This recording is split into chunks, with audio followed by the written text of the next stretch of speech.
Malam itu, seluruh keluarga besar berkumpul di ruang tamu rumah ibu mertua saya di kawasan Bekasi Tengah. Lampu kristal menyala terang. Aroma rendang dan opor memenuhi udara. Tapi tidak ada yang berniat makan. Ibu mertua saya, Bu Yati, berdiri di tengah ruangan. Tangannya memegang sebuah buku kas berwarna merah. Wajahnya basah oleh air mata yang dibuat-buat. "Saya sudah tidak tahan lagi," katanya dengan suara bergetar. "Selama 2 tahun ini, saya menutupi aib menantu saya sendiri. Semua mata menatap saya." Bu Yati membuka buku kas itu.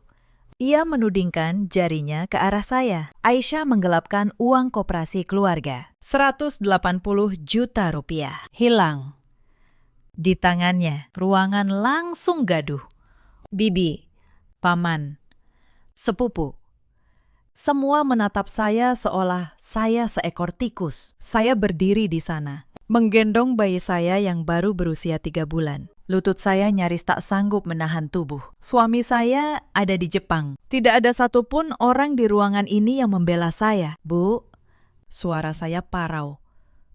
"Ibu tahu, saya tidak pernah menyentuh uang itu." Bu Yati tersenyum tipis. Hanya saya yang melihat senyum itu. Senyum seorang pemenang. Buktinya ada di buku ini. "Aisyah, tanda tanganmu ada di setiap halaman." Saya menatap buku merah itu. Dan untuk pertama kalinya, saya sadar betapa rapi jebakan ini disusun. Tapi yang Bu Yati tidak tahu, saya seorang akuntan. Dan sebuah buku kas merah bukanlah satu-satunya catatan yang ada di dunia ini. Halo, sahabat cerita kehidupan. Terima kasih sudah kembali menemani saya. Sebelum kita masuk ke kisah yang akan membuat dada kalian sesak ini, bantu saya dengan menekan tombol like dan subscribe. Tulis nama dan kota kalian di kolom komentar, supaya kita bisa saling mengenal. Kisah malam ini tentang seorang istri yang ditinggal suaminya bekerja di negeri orang. Tentang ibu mertua yang mengubah angka menjadi senjata. Dan tentang bagaimana satu lembar kertas bisa meruntuhkan kebohongan yang dibangun bertahun-tahun. Mari kita mulai dari awal. Nama saya Aisyah Lestari. Usia saya 31 tahun. Saya bekerja sebagai akuntan di sebuah koperasi simpan pinjam milik keluarga suami saya di kawasan Bekasi.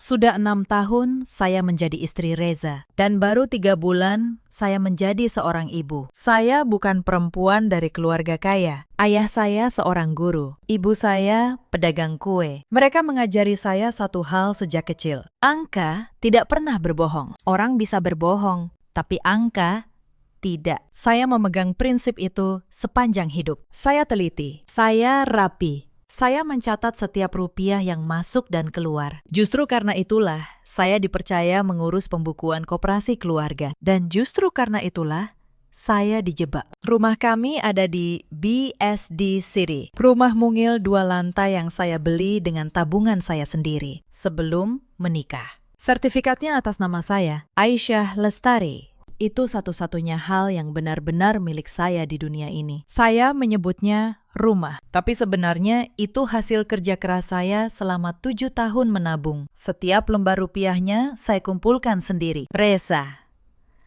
suami saya, adalah anak sulung Bu Yati. Ia lelaki yang baik, pendiam, pekerja keras, tapi terlalu patuh pada ibunya. Setahun lalu, sebuah perusahaan menawarkan Reza pelatihan teknik di Jepang. Gajinya 3 kali lipat. Kontraknya 2 tahun. Kami berdiskusi panjang.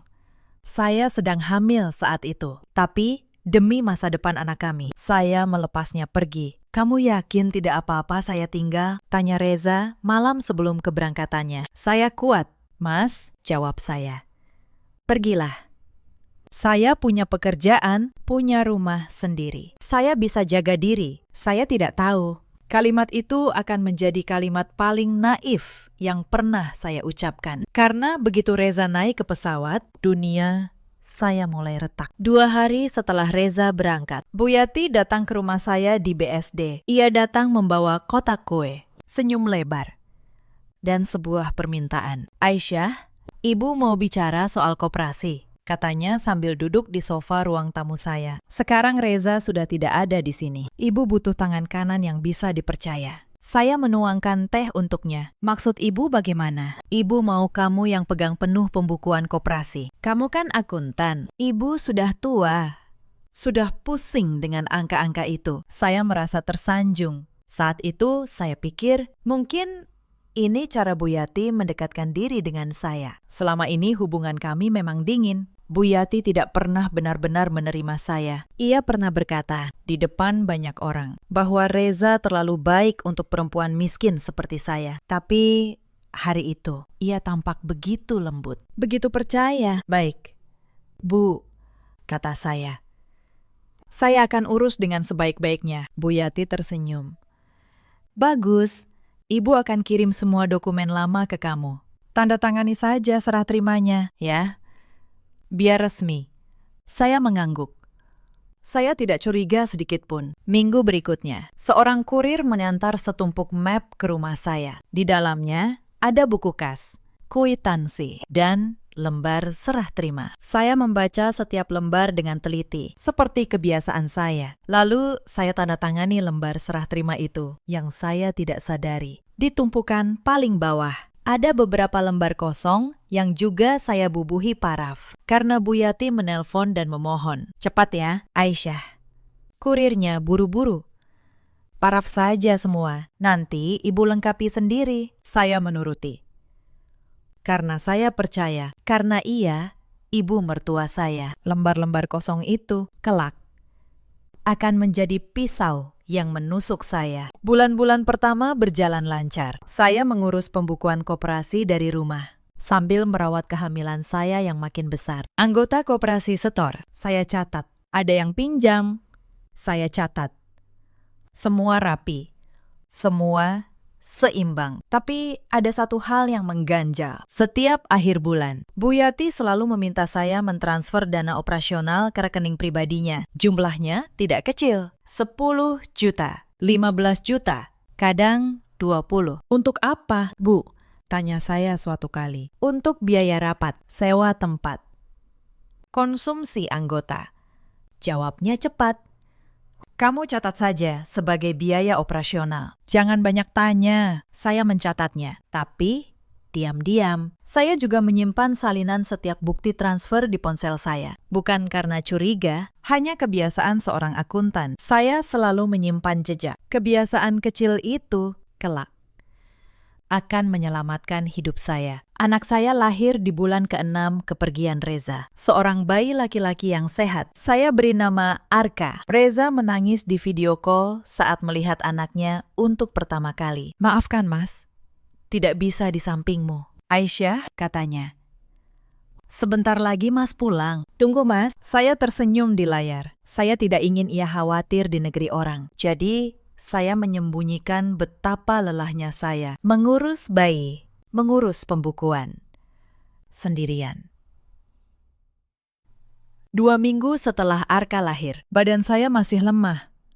Saat itulah Bu Yati datang lagi. Kali ini, ia tidak membawa kue. Ia membawa buku kas merah. Aisyah, katanya, duduk tanpa dipersilahkan. Ada masalah di koperasi, masalah besar. Saya menggendong Arka yang sedang rewel. Masalah apa, Bu? Uang koperasi kurang, banyak. Anggota mulai menagih simpanan mereka. Tapi kasnya kosong. Jantung saya berdebar. Tidak mungkin. Bu, saya catat semua. Setiap rupiah seimbang. Bu Yati membuka buku kas merah itu. Halamannya penuh angka. Tapi angka-angka itu asing bagi saya. Saya tidak pernah menulisnya. Lihat ini. Ia menuding sebuah baris. Kamu mengeluarkan uang 180 juta. Tertulis di sini. Ada parafmu. Saya merebut buku itu. Tangan saya gemetar. Di setiap halaman ada paraf saya. Paraf yang saya bubuhkan di lembar-lembar kosong. Berbulan-bulan lalu. Saat kurir itu menunggu, Bu Yati telah mengisi lembar-lembar kosong itu dengan angka palsu. Ini bukan tulisan saya, Bu, kata saya. Suara saya hampir hilang. Angka ini bukan saya yang tulis, tapi parafnya parafmu, kan? Bu Yati menatap saya dingin. Di mata hukum, paraf adalah tanggung jawab. Kamu yang pegang pembukuan. Kamu yang bertanggung jawab atas uang yang hilang. Saya merasa lantai bergoyang. Arka menangis di pelukan saya, seolah merasakan ketakutan ibunya. Itulah insiden pertama, jebakan yang telah disiapkan sejak hari pertama saya diberi kepercayaan. Malam itu, saya tidak bisa tidur. Saya menatap langit-langit kamar, sementara Arka tertidur di sebelah saya. Saya seorang akuntan. Saya tahu betul apa yang terjadi. Seseorang telah memindahkan uang koperasi, lalu menutupinya dengan menempelkan nama saya. Tapi siapa? Dan kemana uang itu pergi? Saya belum tahu jawabannya. Yang saya tahu, saya harus tenang. Saya harus berpikir seperti seorang akuntan, bukan seperti perempuan yang ketakutan. Keesokan harinya, Bu Yati datang lagi. Kali ini bersama seorang lelaki berjas yang ia perkenalkan sebagai pengacara keluarga. Aisyah, kita harus selesaikan ini secara kekeluargaan, kata Bu Yati. Ibu tidak mau membawa ini ke polisi. Itu akan mempermalukan Reza, mempermalukan keluarga. Lelaki berjas itu meletakkan selembar kertas di meja saya. Ini surat pengakuan hutang. Bu Aisyah, Anda mengakui telah menggunakan dana koperasi sebesar 180 juta dan bersedia menggantinya. Saya membaca surat itu. Setiap kalimatnya adalah jebakan. Jika saya menandatanganinya, saya mengakui kesalahan yang tidak saya lakukan. Saya tidak akan menandatangani ini, kata saya. Bu Yati mendekat. Suaranya berubah. Tidak ada lagi kelembutan. Dengar, Aisyah, kalau kamu tidak tanda tangan, ibu akan laporkan kamu ke polisi. Kamu akan masuk penjara.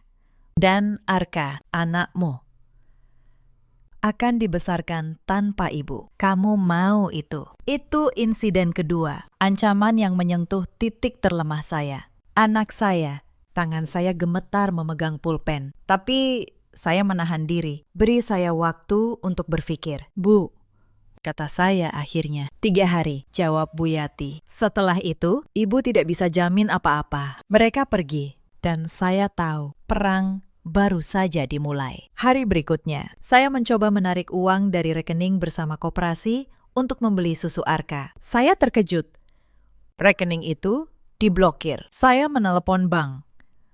Petugas berkata, akses saya dicabut atas permintaan ketua koperasi. Ketua koperasi itu Bu Yati. Saya bahkan tidak bisa mengambil gaji saya sendiri. Saat itu, saya sadar, ini bukan sekedar tuduhan. Ini pengepungan. Mereka ingin saya kelaparan, ketakutan. Sampai akhirnya menyerah dan menandatangani surat itu. Saya menghitung sisa uang di dompet saya. Rp300.000 untuk saya dan Arka, entah sampai kapan. Itu insiden ketiga. Mereka memutus napas keuangan saya. Tapi saya tidak menangis. Saya membuka laptop. Saya seorang akuntan. Uang bisa diblokir. Tapi catatan tidak bisa dihapus begitu saja. Hari-hari berikutnya adalah hari paling berat dalam hidup saya. Stok susu Arka menipis. Saya tidak punya cukup uang membeli yang baru. Saya menjual beberapa perhiasan emas yang dulu diberikan ibu saya sebagai hadiah pernikahan.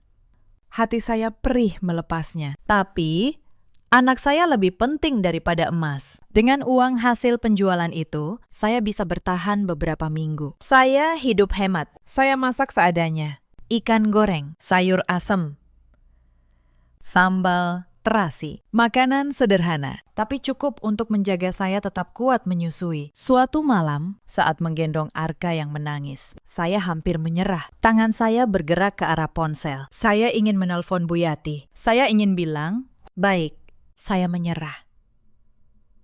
Saya akan tanda tangani surat itu, asal teror ini berhenti. Tapi saat itu Arka menggenggam jari saya dengan tangan mungilnya. Genggaman kecil yang penuh kepercayaan. Saya menarik tangan saya dari ponsel. Tidak. Saya tidak akan menyerah. Kalau saya menandatangani surat itu, saya akan mewariskan aib palsu kepada anak saya. Ia akan tumbuh dengan label anak dari perempuan yang menggelapkan uang. Saya tidak akan membiarkan itu terjadi. Tidak akan pernah. Hari keempat, sesuatu yang lebih menyakitkan terjadi. Saya pergi ke pasar dekat rumah ibu mertua untuk membeli kebutuhan Arka. Di sana, beberapa ibu arisan menatap saya dengan sinis. Itu dia menantu yang menggelapkan uang koperasi. Bisik salah satu dari mereka. Cukup keras, agar saya dengar. Kasihan Bu Yati, sudah baik-baik mempercayai menantu, malah dikhianati. Dasar perempuan tidak tahu diri, sudah dipungut dari keluarga miskin. Masih saja serakah. Saya berdiri membeku. Ternyata Bu Yati telah menyebarkan cerita itu ke seluruh kampung, ke seluruh grup arisan, ke seluruh keluarga. Dalam semalam, saya berubah dari menantu menjadi pencuri di mata semua orang. Itu insiden keempat. Mereka tidak hanya merampas uang saya, mereka merampas nama baik saya. Saya pulang sambil menahan tangis. Tapi di tengah jalan, saya berhenti. Saya menatap pantulan wajah saya di kaca toko. Perempuan di pantulan itu lelah, tapi matanya tidak menyerah. Angka tidak berbohong, bisik saya pada diri sendiri. Dan saya akan temukan angka yang sebenarnya. Sampai di rumah, saya menemukan Mbak Asih, pembantu yang sudah lama bekerja di rumah Bu Yati, sedang menunggu di teras. Wajahnya cemas. Bu Aisyah, bisiknya. Saya datang diam-diam. Saya tidak tahan melihat ibu difitnah seperti ini. Saya mempersilakannya masuk. Mbak Asih duduk gelisah. Sesekali melihat ke pintu, seolah takut ada yang mengikutinya. Bu, katanya, saya tahu sesuatu. Selama ini saya yang membersihkan ruang kerja Bu Yati. Saya sering lihat ibu menghitung uang tunai banyak sekali di kamarnya. Tengah malam, lalu paginya, ia bilang ke orang-orang bahwa koperasi sedang rugi. Jantung saya berdebar. Mbak Asih yakin. Yakin. Bu. Dan satu lagi, beberapa kali saya dengar Bu Yati menelpon. Ia bicara soal arisan, soal kalah judi online. Suaranya panik. Ia bilang ke seseorang, tenang, nanti aku tutupi pakai nama menantuku. Dia akuntan. Gampang dijadikan kambing hitam. Saya membeku. Inilah pengakuan yang saya butuhkan. Bukti bahwa jebakan ini direncanakan sejak awal. Mbak Asih, kata saya, maukah Mbak bersaksi nanti kalau saya membutuhkan? Mbak Asih ragu sejenak. Lalu, ia mengangguk mantap. Saya capek diam. Bu Aisyah selalu baik sama saya. Tidak seperti mereka yang menganggap saya cuma babu. Saya akan bersaksi. Saya menggenggam tangannya. Untuk pertama kalinya dalam berhari-hari, saya merasa tidak sendirian. Malam itu saya tidak tidur sama sekali. Sementara Arka terlelap. Saya menyusun rencana di atas kertas. Saya tahu, melawan Bu Yati dengan emosi tidak akan menang. Ia terlalu pandai memutarbalikkan kata. Tapi ada satu medan pertempuran di mana ia tidak punya kekuatan. Medan angka. Saya membagi rencana saya menjadi 3. Pertama, saya butuh rekening koran asli dari bank yang tidak bisa dipalsukan. Kedua, saya butuh bukti kemana uang itu mengalir. Ketiga, saya butuh rekaman yang menunjukkan siapa yang sebenarnya mengambil uang tunai itu. Setiap langkah berbahaya. Kalau ketahuan, Bu Yati bisa langsung melaporkan saya ke polisi sebelum saya selesai mengumpulkan bukti. Tapi saya tidak punya pilihan lain. Demi Arka, demi nama baik saya, demi rumah yang saya bangun sendiri. Saya menatap wajah anak saya yang tertidur. Ibu akan bersihkan nama ibu. Nak, bisik saya, supaya kelak kamu tidak pernah malu memiliki ibu seperti ibu. Malam itu, saya menelpon Reza. Saya tidak menceritakan semuanya. Saya hanya bertanya tentang koperasi. Mas, kamu tahu, ibu sering minta dana operasional ke saya tiap bulan. Reza terdiam sebentar. Iya, Mas tahu.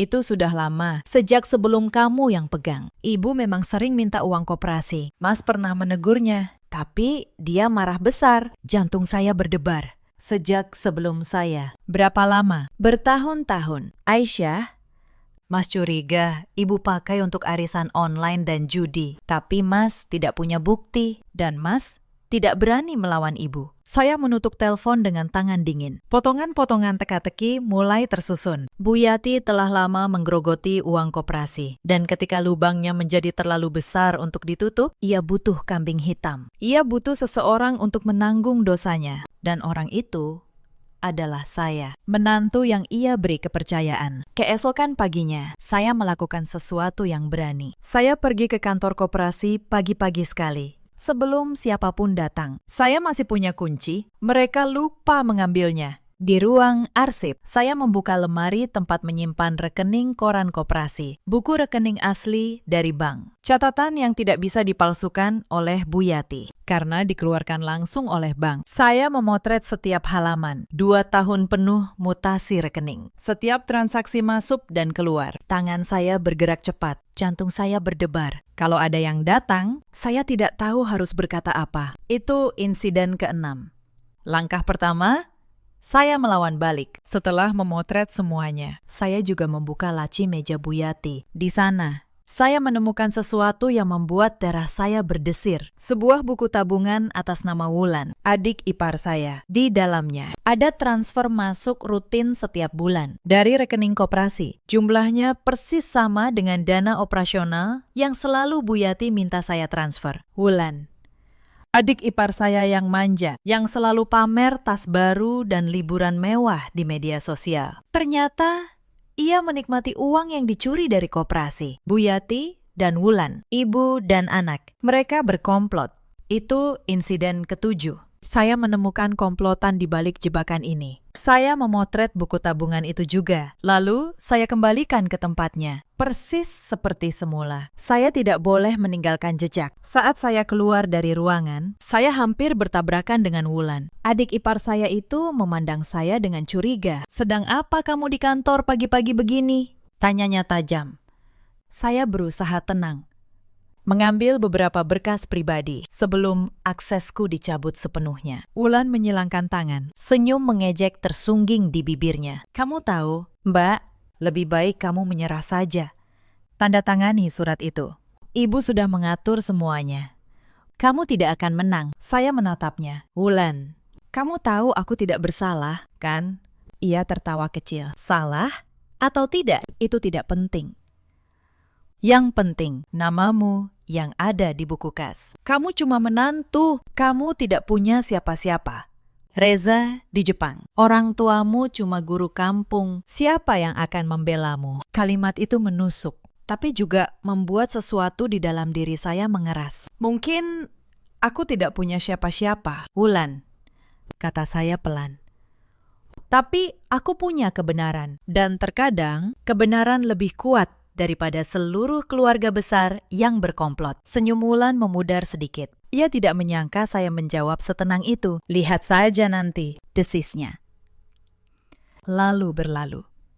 Saya memandang punggungnya yang menjauh. Wulan, perempuan yang tumbuh dalam kemewahan dari uang curian. Tidak pernah tahu rasanya membangun sesuatu dengan tangan sendiri. Ia pikir uang dan keluarga besar adalah segalanya. Ia akan segera belajar bahwa angka palsu selalu kalah oleh angka yang sebenarnya. Saya pulang dengan ribuan foto di ponsel saya. Malam itu, saya bekerja sampai pagi. Saya membuka laptop. Saya menyandingkan 2 catatan. Buku kas merah palsu milik Bu Yati di satu sisi. Rekening koran asli dari bank di sisi lain. Inilah keahlian saya. Inilah yang saya lakukan setiap hari sebagai akuntan. Mencocokkan angka, menemukan selisih, menemukan kebohongan. Dan kebohongan itu terpampang jelas di depan mata saya. Di buku kas merah tertulis, saya menarik 180 juta. Tapi di rekening koran asli, tidak ada satupun penarikan atas nama saya. Yang ada adalah transfer rutin ke rekening pribadi Bu Yati, lalu mengalir ke rekening Wulan. Total 2 tahun. Jumlahnya bukan 180 juta. Lebih dari 300 juta. Saya membuat laporan rekonsiliasi yang rapi. Setiap transaksi. Tanggalnya. Jumlahnya. Dan kemana uang itu mengalir. Semua hitam di atas putih. Tapi saya tahu, foto rekening koran saja belum cukup kuat di mata hukum. Saya butuh dokumen resmi yang dicap bank. Keesokan paginya, saya pergi ke bank tempat koperasi membuka rekening. Saya masih terdaftar sebagai salah satu penanggung jawab pembukuan. Jadi saya berhak meminta cetakan mutasi resmi. Petugas bank mencetakkan rekening koran asli 2 tahun terakhir. Lengkap dengan stempel dan tanda tangan pejabat bank. Dokumen yang tidak bisa dibantah oleh siapapun. Saya menggenggam dokumen itu erat-erat. Inilah pedang saya. Bukan emosi, bukan teriakan, tapi selembar kertas resmi yang berisi kebenaran. Saat saya keluar dari bank, saya merasa ada yang mengikuti saya. Seorang lelaki bertopi, berdiri tak jauh, terus memperhatikan gerak-gerik saya. Saya berpura-pura tidak sadar. Saya masuk ke sebuah pusat perbelanjaan, berbaur dengan keramaian, lalu keluar dari pintu lain. Lelaki itu kehilangan jejak saya. Malam harinya, ponsel saya berbunyi. Sebuah pesan dari nomor tak dikenal. Aisyah, jangan macam-macam. Tanda tangani saja surat itu. Kalau tidak, hidupmu dan anakmu tidak akan tenang. Tangan saya dingin. Bu Yati mulai mengirim ancaman terselubung. Ia tahu saya sedang bergerak. Saya tidak membalas pesan itu. Sebaliknya, saya menyimpan tangkapan layarnya. Satu lagi bukti. Bukti intimidasi. Mereka pikir ancaman akan membuat saya gentar. Mereka tidak tahu setiap ancaman yang mereka kirim justru memperkuat kasus saya. Saya kembali ke laptop saya. Saya menyusun semua bukti menjadi satu berkas yang rapi. Rekening koran resmi bank, buku tabungan wulan, rekaman CCTV, bukti transfer yang saya simpan dari awal, pesan ancaman, dan kesaksian Mbak Asi. Satu persatu. Kepingan itu menyatu menjadi gambaran utuh. Gambaran tentang seorang ibu mertua yang menggerogoti koperasi keluarga selama bertahun-tahun, lalu menjebak menantunya saat lubang itu menjadi terlalu besar untuk ditutup. Saya menatap layar laptop sampai dini hari. Mata saya lelah, tapi hati saya tenang. Karena saya tahu saya sudah memegang kebenaran di tangan saya. Yang tersisa hanyalah memilih waktu dan tempat yang tepat untuk membukanya. Dan tempat itu, saya tahu, adalah ruang tamu Bu Yati sendiri. Di malam ketika ia mengira akan mempermalukan saya di depan seluruh keluarga, ia menyiapkan panggung untuk menghancurkan saya. Saya akan mengubah panggung itu menjadi tempat keadilan. Tapi saya butuh lebih dari sekedar angka. Saya butuh bukti yang tidak bisa dibantah oleh siapapun di ruangan keluarga nanti. Saya teringat sesuatu. Di ruang penyimpanan kas koperasi, ada sebuah kamera CCTV. Kamera itu merekam setiap orang yang masuk dan mengambil uang tunai. Keesokan harinya, saya kembali ke kantor. Saya menyalin rekaman CCTV 3 bulan terakhir ke dalam flash disk. Di rekaman itu, terlihat jelas Bu Yati berkali-kali masuk ke ruang kas, membuka brankas, dan mengambil tumpukan uang sendirian, tanpa pernah saya temani. Itu insiden ke-8. Saya kini memegang bukti visual yang tak terbantahkan. Tapi saat saya keluar dari kantor, sebuah mobil berhenti di depan saya. Seorang lelaki parubaya turun. Wajahnya tegas. Saya mengenalinya. Pak Tono, auditor dari pengawas koperasi daerah. Orang yang paling ditakuti semua pengurus koperasi. Karena ketelitiannya yang tidak kenal ampun. Selama ini, saya juga takut padanya. Setiap kali ia datang memeriksa, saya selalu gugup, meski catatan saya selalu bersih. Bu Aisyah, katanya.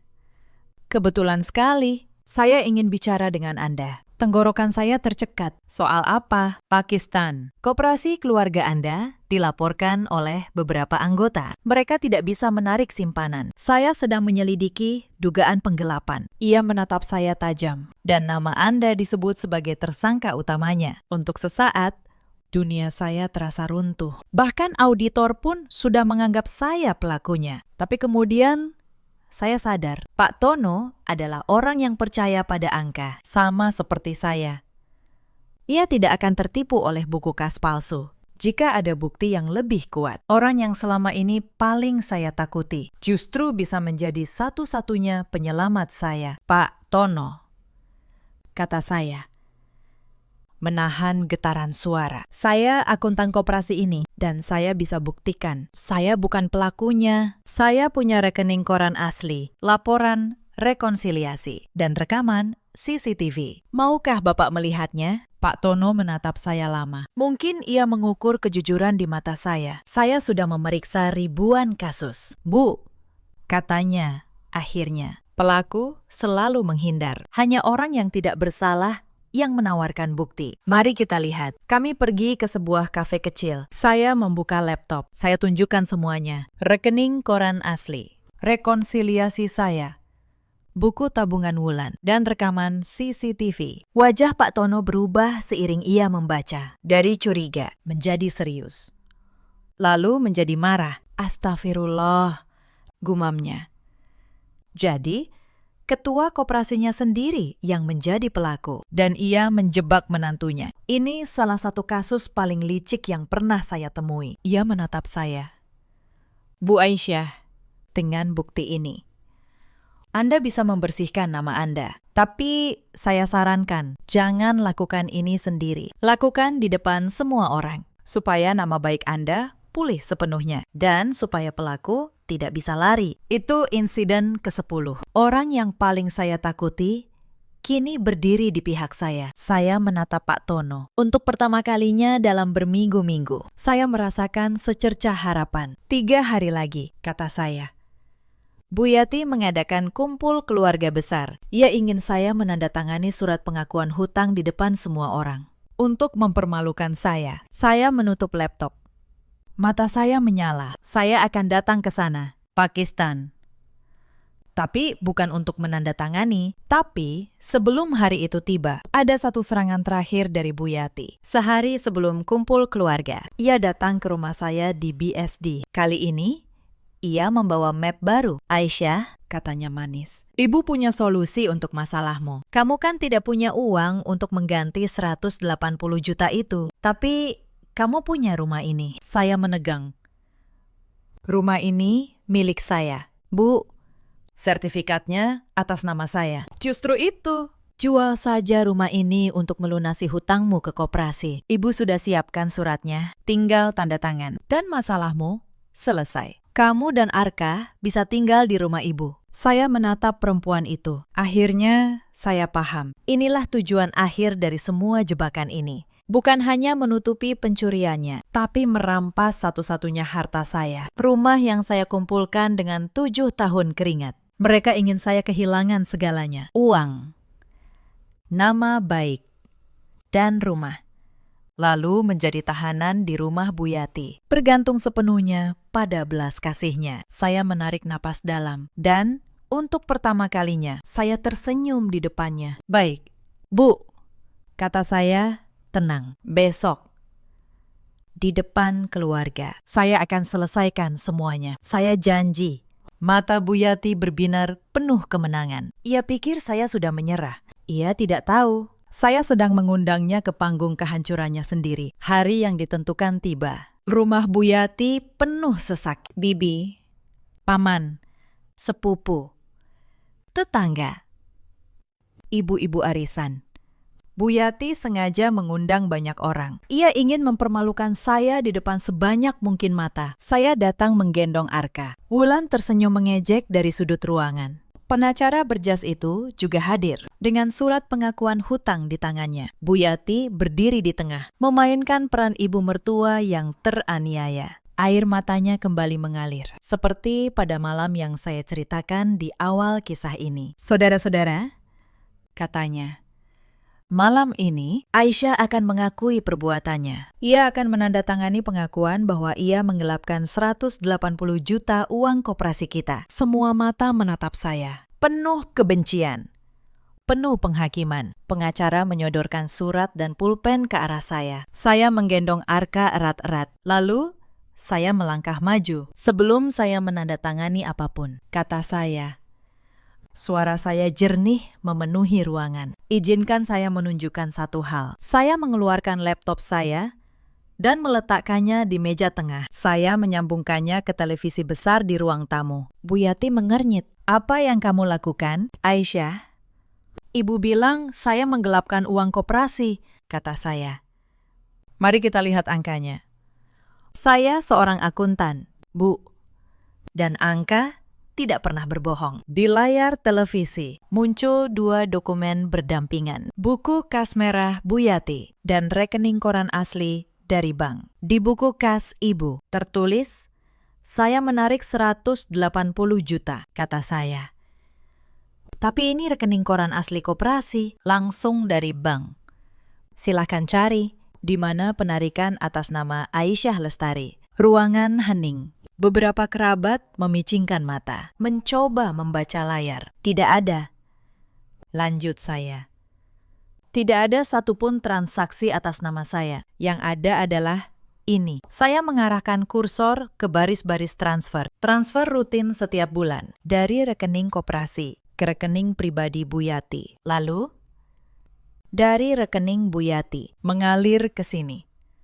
Layar berganti. Muncul foto buku tabungan Wulan. Rekening atas nama Wulan. Adik ipar saya, total 2 tahun. Bukan 180 juta yang hilang, tapi 320 juta. Semuanya mengalir ke ibu dan anak ini. Wajah Wulan memucat. Ia berdiri. Itu bohong. Mbak Aisyah mengarang.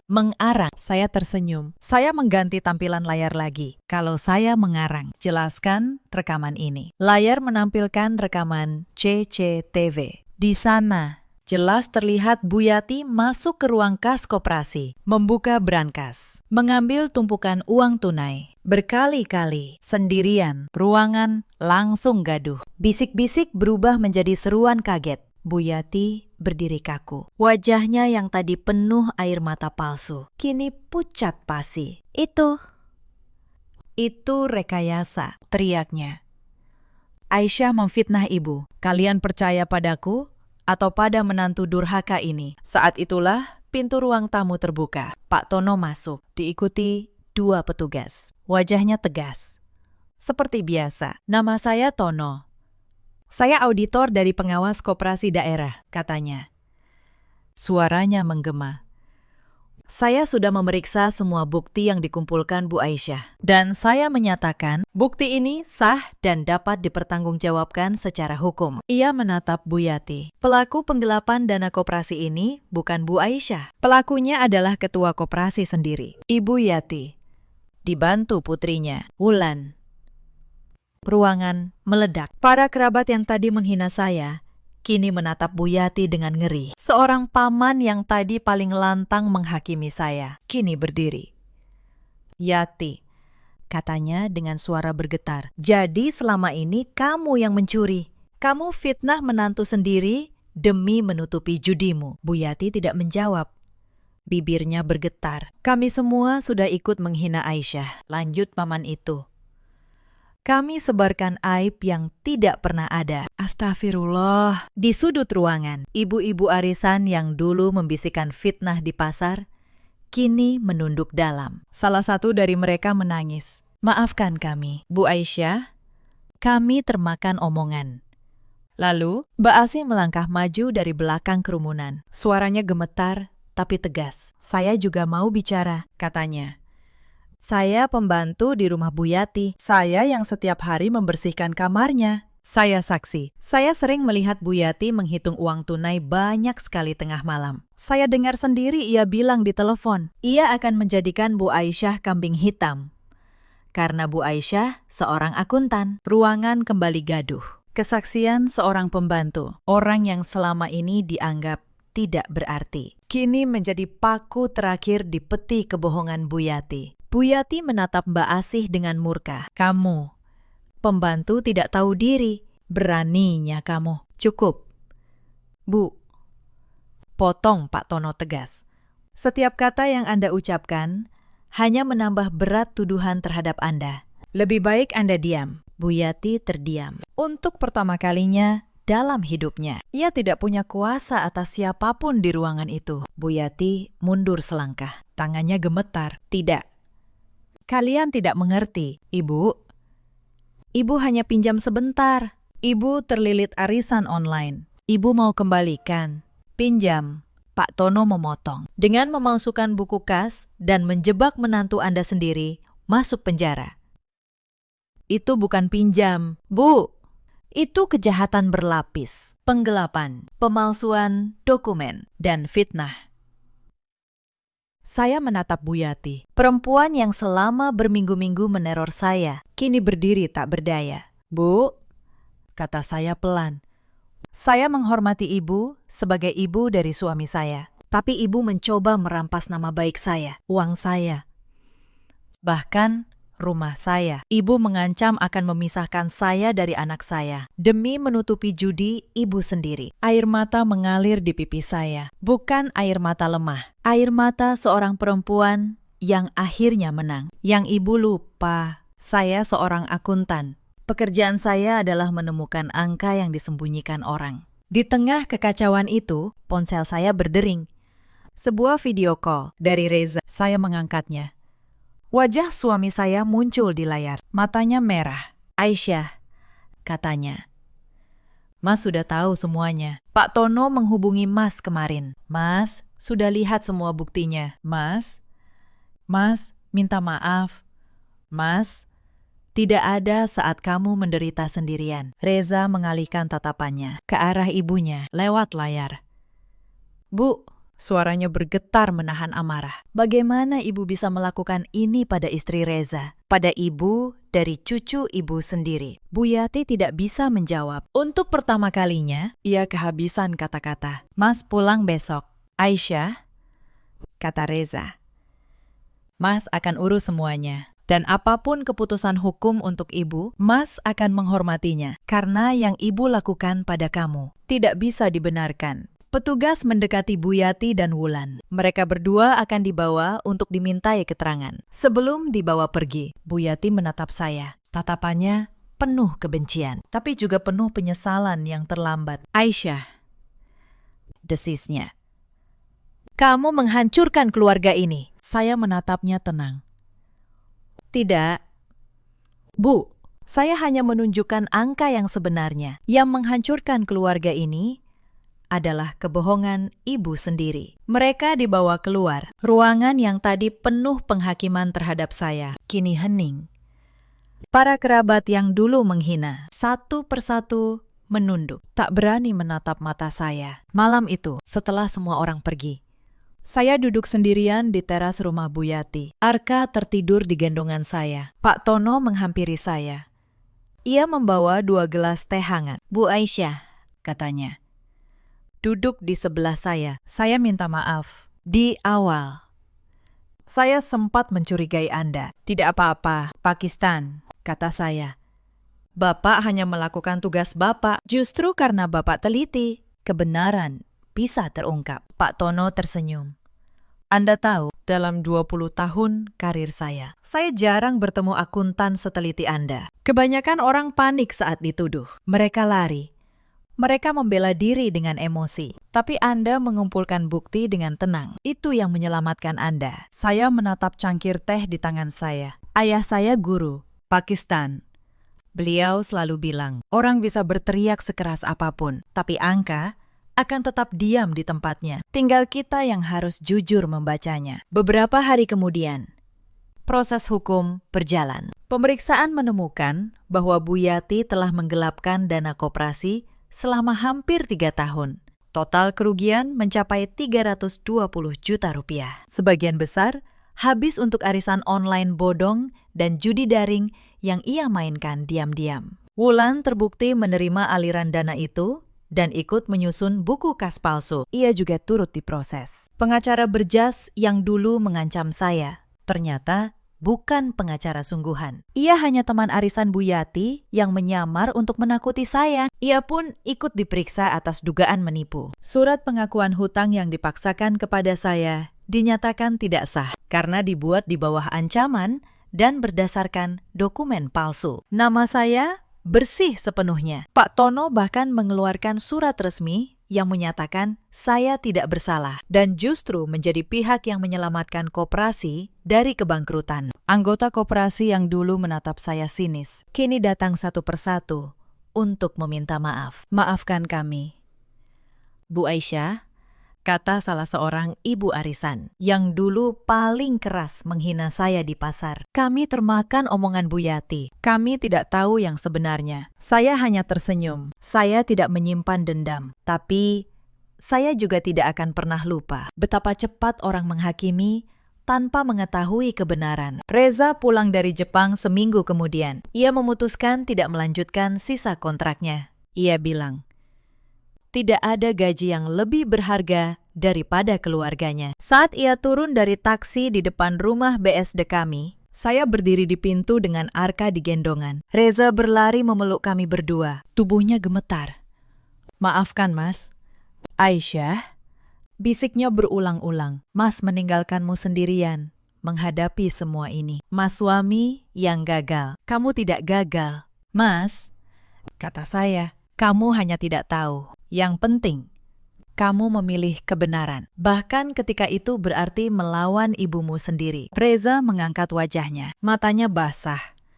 Mas sudah memilih sejak Mas lihat buktinya. Tidak ada hubungan darah yang membenarkan kejahatan. Aisyah, ibu salah dan ibu harus bertanggung jawab. Malam itu, kami duduk bertiga di ruang tamu rumah kecil kami. Rumah yang hampir saja dirampas dari saya. Saya memandang sertifikat rumah yang tergeletak di meja. Sertifikat atas nama Aisyah Lestari. Bukti 7 tahun keringat saya. Hampir saja menjadi alat pelunas dosa orang lain. Saya menyimpannya kembali ke tempat yang aman. Dan saya berjanji pada diri sendiri. Saya tidak akan pernah lagi menyerahkan sesuatu yang menjadi hak saya. Hanya karena rasa takut atau rasa sungkan. Beberapa minggu kemudian, di tengah proses hukum yang masih berjalan, Bu Yati meminta untuk bertemu saya, hanya berdua.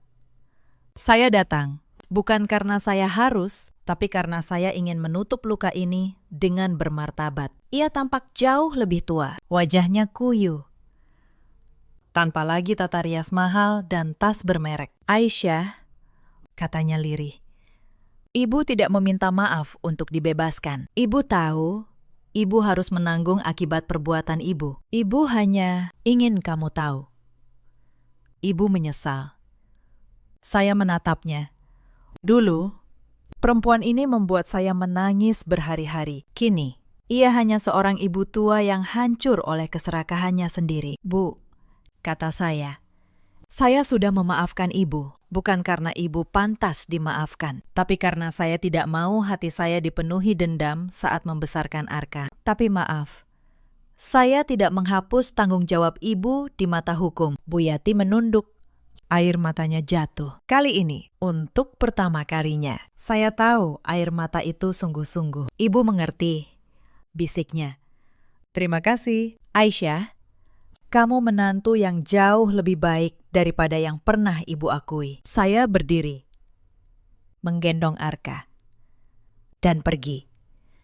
Saya tidak menoleh ke belakang, karena hidup saya kini menatap ke depan. Setahun telah berlalu sejak malam itu. Bu Yati menjalani proses hukum atas kasus penggelapan dan pemalsuan dokumen. Wulan juga menanggung akibat perbuatannya. Harta benda yang mereka beli dari uang curian, tas-tas mewah dan perhiasan itu disita untuk mengganti kerugian anggota koperasi. Koperasi keluarga sempat hampir bangkrut, tapi atas saran Pak Tono, saya ditunjuk untuk membenahi pembukuannya dari awal. Kini koperasi itu sehat kembali dengan sistem pencatatan yang transparan, di mana tidak ada lagi lembar kosong yang bisa diparaf sembarangan. Reza membuka usaha bengkel kecil di dekat rumah kami di BSD. Penghasilannya tidak sebesar gaji di Jepang, tapi kami bersama. Dan kebersamaan itu jauh lebih berharga daripada angka di slip gaji. Arka tumbuh sehat dan ceria. Setiap kali saya memandangnya, saya bersyukur tidak menyerah malam itu. Saya tidak mewariskan aib palsu kepadanya. Saya mewariskan keberanian. Mbak Asih kini bekerja di rumah kami, bukan sebagai pembantu, tapi sebagai bagian dari keluarga. Karena keberaniannya bersaksi, telah menyelamatkan saya. Para pemirsa yang budiman, cerita ini mengajarkan kita banyak hal. Jangan pernah menandatangani sesuatu yang tidak kalian pahami sepenuhnya, sekalipun yang meminta adalah orang yang seharusnya kalian percaya. Dan jangan pernah menyerahkan hak kalian karena rasa takut atau rasa sungkan. Ada banyak perempuan di luar sana yang seperti saya dulu, ditinggal sendirian, dijebak oleh orang terdekat, difitnah tanpa bisa membela diri. Kepada kalian, saya ingin berkata, kumpulkan bukti, tetaplah tenang, dan percayalah, kebenaran selalu menemukan jalannya. Ada juga banyak suami seperti Reza yang terlalu patuh pada orang tua hingga lupa melindungi istrinya. Semoga kalian belajar bahwa membela kebenaran bukanlah durhaka. Membiarkan kejahatan demi hubungan darah, itulah yang sesungguhnya salah. Dan ada pula para ibu mertua seperti Bu Yati yang dibutakan oleh keserakahan hingga tega mengorbankan menantu sendiri. Ingatlah, setiap kebohongan meninggalkan jejak, dan jejak itu cepat atau lambat akan ditemukan. Bu Yati, di akhir hukumannya nanti, akan kembali sebagai perempuan tua yang kehilangan segalanya. Kehormatan, harta, dan kepercayaan keluarganya. Itulah harga dari keserakahannya. Sementara saya, perempuan yang dulu mereka anggap lemah dan miskin, kini berdiri tegak. Dengan nama baik yang bersih, rumah yang tetap menjadi milik saya, dan keluarga kecil yang utuh. Dalam hidup, kita selalu punya pilihan, memilih menyerah pada ketakutan, atau berdiri demi kebenaran. Saya memilih yang kedua, dan itu mengubah segalanya. Bagaimana dengan kalian? Pernahkah kalian difitnah oleh orang terdekat? Bagaimana kalian menghadapinya? Ceritakan kisah kalian di kolom komentar. Mari kita saling menguatkan. Terima kasih sudah menemani saya sampai akhir. Sampai jumpa di kisah berikutnya. 30 menit sebelum akad, saya mendengar calon suami saya berbisik di balik pintu. Dia bilang, pastikan dia menandatangani surat itu begitu kita resmi menikah. Surat yang dia maksud akan memindahkan seluruh aset ayah saya ke tangannya. Hari itu, saya memakai gaun pengantin. Dan hari itu juga, saya memutuskan untuk menghancurkannya. Halo sahabat, selamat datang kembali di kanal kita. Kisah malam ini akan membuat napas kalian tertahan sampai kalimat terakhir. Sebelum mulai, bantu tekan suka dan berlangganan. Lalu tulis nama kota kalian di kolom komentar. Sekarang, mari kita mulai. Nama saya Anissa Pramesti, 32 tahun. Saya bekerja sebagai notaris di sebuah kantor kecil di kawasan Kuningan, Jakarta. Sudah 8 tahun saya menekuni profesi ini. Pekerjaan saya adalah membaca yang tidak dibaca orang lain. Setiap hari, saya berhadapan dengan surat, akta, dan tanda tangan. Saya tahu betul satu hal, sebuah kalimat kecil di bagian bawah dokumen bisa mengubah seluruh hidup seseorang. Mungkin karena itu saya selalu hati-hati. Saya membaca segalanya 2 kali. Saya menyimpan salinan dari setiap hal penting. Teman-teman bilang saya terlalu kaku. Calon suami saya bahkan pernah tertawa dan menyebut saya paranoid. Saat itu, saya hanya tersenyum. Saya tidak tahu bahwa kebiasaan itulah yang nanti akan menyelamatkan keluarga saya. Calon suami saya bernama Bagas Wicaksono, 35 tahun. Dia tampan, sopan, dan pintar bicara. Kami bertemu setahun lalu di sebuah seminar hukum bisnis. Saya menjadi pembicara tamu hari itu. Dia datang menghampiri saya setelah acara selesai. Katanya, dia kagum pada cara saya menjelaskan hal rumit dengan sederhana. Saya tersanjung. Saya tidak terbiasa dipuji oleh pria seperti dia. Bagas mengaku sebagai konsultan keuangan. Dia berpakaian rapi, mengendarai mobil mahal, dan tahu cara membuat seorang wanita merasa istimewa. Dalam beberapa minggu, dia sudah menjadi bagian dari hari-hari saya. Dia menjemput saya makan siang. Dia mengirim pesan setiap pagi. Dia mengingat hal-hal kecil yang bahkan saya lupa pernah ucapkan. Yang membuat saya benar-benar luluh bukan itu, tapi caranya memperlakukan keluarga saya. Ayah saya, Pak Hartono, 63 tahun, adalah pengusaha properti yang membangun semuanya dari nol. Beliau punya beberapa ruko di Bekasi, tanah di Depok, dan 1 gedung kecil di Tebet. Ibu saya sudah lama meninggal. Sejak itu, ayah membesarkan saya sendirian. Beliau keras, tapi hatinya lembut. Bagas tahu cara mendekati ayah saya. Dia datang ke rumah membawa oleh-oleh. Dia menemani ayah minum kopi di teras setiap akhir pekan. Dia mendengarkan cerita lama ayah tentang masa muda dengan sabar. Lama-lama, ayah yang biasanya sulit percaya pada orang mulai menyukainya. Bagas ini calon menantu yang baik. Nak, kata ayah suatu sore, dia tahu menghormati orang tua. Saya bahagia mendengarnya. Restu ayah adalah segalanya bagi saya. Dan Bagas mendapatkannya dengan mudah. Terlalu mudah. Kalau saya pikir-pikir sekarang, semua orang di sekitar saya memuji Bagas. Teman-teman saya iri. Tetangga bilang saya beruntung. Bahkan rekan kerja saya yang biasanya skeptis pada laki-laki ikut terpesona. Mereka semua melihat sosok yang sempurna. Saya pun melihat hal yang sama. Padahal kesempurnaan yang tidak pernah retak justru hal yang paling patut dicurigai. 3 bulan lalu, Bagas melamar saya di restoran mewah di Kebayoran Baru. Dia berlutut di depan banyak orang. Semua bertepuk tangan. Saya menangis bahagia. Ayah memeluk Bagas erat. Malam itu terasa seperti puncak dari segala doa yang pernah saya panjatkan. Persiapan pernikahan berjalan cepat. Bagas yang mengatur hampir segalanya. Gedung, dekorasi, catering. Semua dia urus. Dia bilang, dia ingin saya hanya fokus menjadi pengantin yang cantik. Saya merasa dicintai.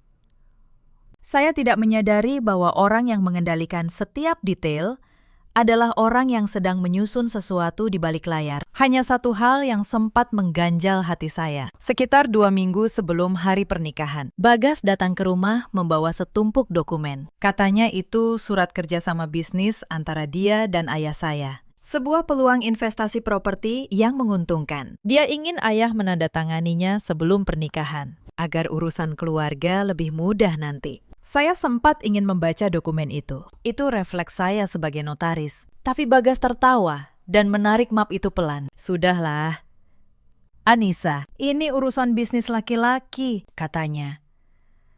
Kamu tidak perlu pusing soal begini. Saya merasa sedikit aneh, tapi saya membuang pikiran itu. Mungkin saya hanya terlalu curiga, pikir saya. Mungkin saya memang paranoid seperti katanya. Padahal naluri saya sedang berusaha berbicara dan saya memilih untuk tidak mendengarkannya. Ada satu kejadian lain yang seharusnya membuka mata saya. Suatu malam, sekitar sebulan sebelum pernikahan, saya tidak sengaja melihat layar ponsel Bagas saat dia tertidur di sofa. Ada pesan masuk dari Sekar. Isinya singkat. Semua dokumen sudah siap. Mas, tinggal tunggu hari H. Saat itu saya berpikir mereka sedang membahas persiapan acara. Saya bahkan tersenyum, terharu melihat betapa kompaknya keluarga itu menyiapkan pernikahan saya. Saya tidak tahu bahwa dokumen dan hari H yang mereka maksud bukanlah undangan dan resepsi, tapi jebakan dan eksekusinya. Betapa mudahnya cinta membuat kita salah membaca tanda-tanda yang paling jelas sekalipun. Adik Bagas, namanya Sekar, 30 tahun, juga sering datang. Dia ramah, manis, dan pandai memuji. Dia selalu memuji masakan, memuji rumah, memuji ayah saya. Tapi ada sesuatu di matanya yang tidak pernah ikut tersenyum. Saya merasakannya, tapi tidak bisa menjelaskannya. Ibu Bagas, Bu Wulandari, 60 tahun, lebih pendiam. Beliau anggun dan sopan, namun jarang menatap mata saya lama-lama. Saya menganggap itu hanya soal kepribadian. Saya berusaha menyayangi mereka semua. Saya ingin menjadi menantu yang baik. Saya ingin pernikahan ini sempurna. Dan hari itu pun tiba. Pagi itu, langit Jakarta cerah. Gedung pernikahan di kawasan Menteng sudah dihias dengan ribuan bunga. Lampu kristal berkilau di langit-langit. Para tamu mulai berdatangan dengan pakaian terbaik mereka. Aroma melati dan mawar memenuhi udara. Semua terasa seperti mimpi. Saya berdiri di depan cermin ruang rias. Gaun putih ini sudah saya impikan sejak kecil. Perias merapikan helai terakhir rambut saya. Ayah masuk dengan setelan jasnya. Terlihat gagah dan haru. Beliau menggenggam tangan saya. Ibumu pasti bangga melihatmu hari ini, kata ayah pelan. Mata beliau berkaca-kaca. Saya memeluk ayah erat. Di saat itu, saya merasa menjadi wanita paling beruntung di dunia. Saya tidak tahu bahwa dalam 30 menit ke depan, dunia yang saya kira sempurna itu akan runtuh sampai ke fondasinya. Tepat 30 menit sebelum akad, saya keluar dari ruang rias sebentar. Saya ingin menghirup udara dan menenangkan diri. Koridor di belakang panggung sepi dan temaram. Lampu gantung berkilau lembut di atas kepala saya. Langkah saya membawa saya melewati deretan pintu ruang ganti. Saat melewati pintu ruang ganti Bagas, langkah saya terhenti. Saya mendengar suaranya dari dalam. Saya tersenyum tipis. Mungkin dia sedang gugup, pikir saya.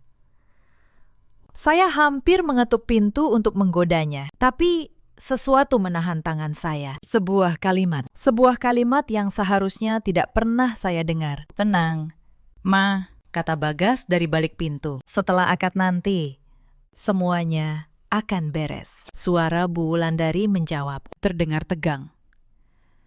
Tapi Bagas, ini terlalu berisiko. Bagaimana kalau dia membaca surat itu lebih dulu? Saya mengernyit.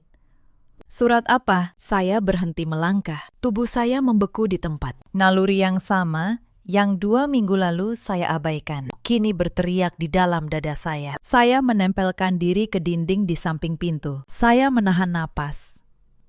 Dia tidak akan curiga, kata Bagas. Suaranya tenang, dingin, asing. Dia terlalu cinta untuk curiga. Begitu kita menikah, aku akan menyodorkan surat kuasa itu di antara dokumen yang lain. Dia akan tanda tangan tanpa membaca. Wanita yang sedang berbahagia tidak pernah membaca. Jantung saya berhenti sesaat, lalu berpacu sangat kencang. Tangan saya yang memegang buket mawar mulai gemetar dan dingin. Suara ketiga ikut bicara. Suara Sekar. Surat kuasanya sudah aku siapkan. Mas, aku buat semirip mungkin dengan dokumen bisnis biasa. Begitu dia tanda tangan, seluruh aset Pak Hartono akan beralih atas nama kita. Ruko, tanah, gedung di Tebet, semuanya. Dunia saya runtuh dalam 1 detik. Suara musik dari ballroom, tawa para tamu, gemerlap lampu. Semuanya seakan lenyap. Yang tersisa hanya dentuman di telinga saya sendiri. Pernikahan ini bukan pernikahan. Ini adalah perampokan yang dibungkus gaun putih dan bunga mawar. Dan saya, calon pengantin yang berbahagia, adalah pintu masuk yang mereka butuhkan. Lalu, bagaimana dengan Anissa sendiri? Tanya Bu Wulandari. Suaranya nyaris berbisik. Bagas terdiam sejenak. Lalu, dia tertawa kecil. Tawa yang membuat bulu kuduk saya berdiri. Setelah semuanya beralih, dia tidak penting lagi. Ma, keluarganya juga. Kita singkirkan mereka pelan-pelan. Mereka cuma penghalang. Air mata mulai menggenang di mata saya. Saya menutup mulut dengan tangan agar tidak ada suara yang lolos. Kaki saya lemas. Punggung saya menempel pada dinding marmer yang dingin. Semua kebaikan Bagas, semua perhatian, semua cinta yang dia berikan selama setahun ini, ternyata hanya topeng. Sebuah sandiwara panjang yang ditulis dengan sangat rapi. Saya ingin menjerit. Saya ingin mendobrak pintu itu. Saya ingin menampar wajah tampan yang penuh kebohongan itu. Tapi saya tidak melakukannya karena di tengah hancurnya hati saya, ada satu bagian dari diri saya yang masih bekerja. Bagian yang sudah 8 tahun membaca dokumen, menyimpan salinan, dan tidak pernah percaya pada kata-kata tanpa bukti. Bagian itu berbisik dingin di tengah air mata saya. Kalau kau menangis sekarang, kau kalah. Kalau kau pintar, kau menang. Saya menarik napas dalam-dalam. Saya menghapus air mata sebelum merusak riasan. Lalu, dengan tangan yang masih gemetar, saya mengeluarkan ponsel dari balik buket. Saya membuka aplikasi perekam suara. Saya menekan tombol rekam, dan saya berdiri di sana, di koridor temaram itu, merekam setiap kata yang akan menghancurkan mereka. Pintu di hadapan saya masih tertutup. Mereka tidak tahu bahwa di luar mangsa mereka sedang mendengarkan. Selama beberapa menit, saya berdiri membeku, membiarkan ponsel saya merekam. Surat kuasanya kamu taruh di urutan berapa? Sekar, tanya Bagas. Urutan keempat? Mas, jawab Sekar. Setelah surat undangan tamu dan 2 dokumen catering, dia tidak akan curiga. Bahasanya aku buat seperti surat persetujuan acara. Tapi di lampiran ketiga, ada klausul pemberian kuasa penuh atas semua aset atas nama Pak Hartono. Begitu dia tanda tangan di halaman terakhir, dia menandatangani semuanya sekaligus. Saya menggigit bibir. Ini bukan amatir. Ini rencana yang disusun berbulan-bulan. Mereka tahu saya seorang notaris. Mereka tahu saya teliti. Maka mereka menyembunyikan jebakan itu di hari ketika saya paling tidak mungkin teliti. Hari pernikahan saya sendiri. Dan dokumen yang ditandatangani Pak Hartono 2 minggu lalu. Suara Bu Wulandari kembali. Itu jangkar pertama. Ma, kata Bagas. Surat itu sudah membuatku punya 1 pintu masuk legal ke aset beliau. Tapi belum cukup. Surat kuasa dari Anissa hari ini yang akan mengunci semuanya. 2 tanda tangan, 2 orang. Satu keluarga. Begitu lengkap. Tidak ada celah hukum yang bisa mereka pakai untuk melawan. Saya nyaris jatuh. Surat 2 minggu lalu. Surat yang saya tidak diizinkan membaca. Surat yang saya biarkan ayah tanda tangani karena saya percaya pada calon suami saya. Saya menyalahkan diri sendiri saat itu juga. Tapi menyalahkan diri tidak akan menyelamatkan ayah saya. Hanya tindakan yang bisa. Saya mematikan rekaman setelah cukup. Saya menyimpannya. Lalu, dengan tangan yang masih dingin, saya melakukan satu hal yang menyelamatkan saya. Saya menyalin file rekaman itu dan mengirimnya ke satu nomor. Nomor Pak Tanaya, pengacara pribadi saya, sekaligus rekan lama di dunia hukum. Saya mengetik cepat. Pakistan, ini darurat. Dengarkan rekaman ini sekarang. Jangan telepon balik. Tunggu kabar saya. Lalu, saya melangkah mundur dari pintu itu. Pelan. Hati-hati. Seolah lantai marmer itu terbuat dari kaca. Saya tidak boleh membuat suara. Saya tidak boleh terlihat panik, karena jika Bagas tahu bahwa saya sudah tahu, dia akan mengubah rencananya. Dan saya akan kehilangan satu-satunya keunggulan yang saya punya, kejutan. Saya kembali ke koridor utama. Seorang prias menghampiri saya dengan wajah cemas. Mbak Anissa, riasannya sedikit luntur. Mari saya perbaiki, katanya. Saya tersenyum. Senyum paling palsu yang pernah saya buat seumur hidup. Tolong ya, Mbak. Jawab saya. Suara saya terdengar tenang. Bahkan, saya sendiri kaget betapa tenangnya. Di dalam ruang rias. Sementara prias bekerja, otak saya berlari. Saya seorang notaris. Saya tahu persis apa yang mereka rencanakan. Dan saya tahu persis cara melawannya. Sebuah surat kuasa hanya sah jika ditandatangani dengan kesadaran penuh dan pemahaman atas isinya. Jika saya tidak menandatangani, jebakan kedua mereka gugur. Tapi, jebakan pertama, surat yang sudah ditandatangani ayah, itu masalah yang lebih besar. Saya harus tahu isi surat itu. Saya mengeluarkan ponsel lagi. Saya menelepon Pak Tanaya. Kali ini singkat. Pakistan. Sudah dengar? Di seberang. Suara Pak Tanaya berat. Sudah. Anissa, astagfirullah. Ini bukti yang sangat kuat. Tapi kita harus tahu isi surat yang ditandatangani ayahmu 2 minggu lalu. Kalau itu sudah memberi kuasa, situasinya berbahaya. Saya akan cari tahu, kata saya. Pakistan. Satu lagi. Bisa siapkan akta pemblokiran sekarang. Saya ingin membekukan semua hak pengalihan aset atas nama ayah saya. Hari ini juga, sebelum akad. Pak Tanaya terdiam sejenak. Kamu mau membuat akta pemblokiran di hari pernikahanmu sendiri. Saya seorang notaris. Pakistan, jawab saya. Hari ini saya kebetulan juga punya kuasa dari ayah saya untuk urusan asetnya. Surat kuasa yang sah, yang dibuat 6 bulan lalu, jauh sebelum semua ini. Saya bisa bertindak atas nama beliau. Saya hanya butuh saksi dan dokumen yang benar. Saya hampir bisa mendengar Pak Tanaya tersenyum di ujung telepon. Kamu memang selalu menyimpan salinan dari segalanya, katanya. Kebiasaan yang menyebalkan. Tapi hari ini, kebiasaan itu yang akan menyelamatkan ayahmu. Baik, saya akan datang ke gedung dalam 20 menit dengan semua dokumen. Bertahanlah. Saya menutup telepon. Untuk pertama kalinya, sejak mendengar suara di balik pintu itu, saya merasa sedikit lebih kuat. Saya bukan korban yang lemah. Saya wanita yang setiap hari berurusan dengan hukum. Dan mereka memilih korban yang salah. Selagi menunggu Pak Tanaya, saya tidak diam. Saya membuka laptop kecil yang selalu saya bawa di dalam tas. Bahkan ke pernikahan saya sendiri. Kebiasaan lama. Saya membuka arsip digital saya, mencari surat kuasa yang ayah berikan 6 bulan lalu. File itu masih ada, tersimpan rapi, dengan nomor pendaftaran dan stempel resmi. Saya menyiapkan draft akta pemblokiran, menyisi setiap kolom dengan tangan yang anehnya kini tenang. Pekerjaan ini, yang biasanya membuat saya bosan, kini terasa seperti senjata di tangan saya. Setiap kalimat hukum yang saya tulis adalah satu lapis pelindung untuk ayah saya. Saat Pak Tanaya tiba nanti, dokumen tinggal disahkan dan didaftarkan. Saya tidak akan membuang 1 detik pun. Tapi saya masih harus tahu isi surat ayah. Dan untuk itu, saya butuh masuk ke ruang ganti Bagas saat dia tidak ada.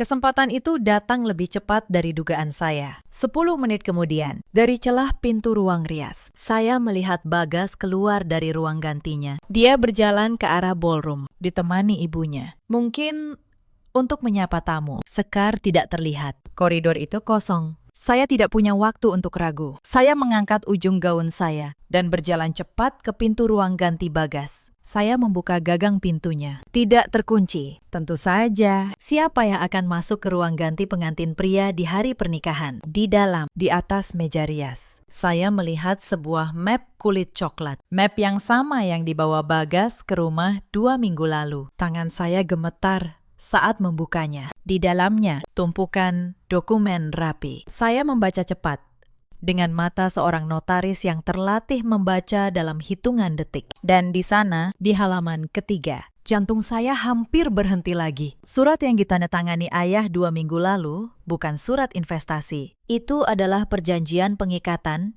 yang memberi Bagas hak untuk mewakili Pak Hartono dalam pengelolaan aset. Bahasanya licik, dibungkus istilah bisnis. Tapi maknanya jelas. Itu adalah jangkar pertama. Persis seperti yang Bagas katakan. Lebih buruk lagi di bawahnya. Ada draft surat kuasa kedua yang akan saya tanda tangani hari ini. Yang akan menyatukan 2 jangkar itu menjadi rantai yang mengunci seluruh harta ayah saya. Tapi bukan hanya itu. Di bawah tumpukan surat, ada sebuah amplop terpisah. Saya membukanya cepat. Di dalamnya ada bukti transfer dan catatan rekening. Angka-angka yang membuat saya merinding. Bagas sudah mengeluarkan uang dalam jumlah besar untuk hal yang dia sebut biaya pernikahan. Tapi catatan itu menunjukkan kebenaran lain. Uang itu bukan untuk pesta. Itu adalah pinjaman yang dia ambil dengan jaminan aset ayah saya. Aset yang bahkan belum resmi jadi miliknya. Dia sudah berjudi dengan harta keluarga saya. Bahkan sebelum jebakan ini berhasil, kalau rencananya tidak digagalkan hari ini. Ayah saya bukan hanya kehilangan asetnya. Ayah saya akan menanggung utang yang tidak pernah dia ambil. Saya menelan kepahitan itu. Saya mengeluarkan ponsel. Saya memotret setiap halaman. Tangan saya gemetar, tapi saya memaksanya diam. 1 halaman, 2 halaman, 5 halaman. Saya merekam semua bukti yang saya butuhkan. Lalu saya mengembalikan map dan amplop itu ke posisi semula, persis seperti sebelumnya. Saya keluar dari ruangan itu, menutup pintu pelan, dan kembali ke koridor seolah tidak terjadi apa-apa. Saat saya berbalik, jantung saya nyaris copot. Sekar sedang berdiri di ujung koridor, menatap saya. "Mbak Anissa," kata Sekar.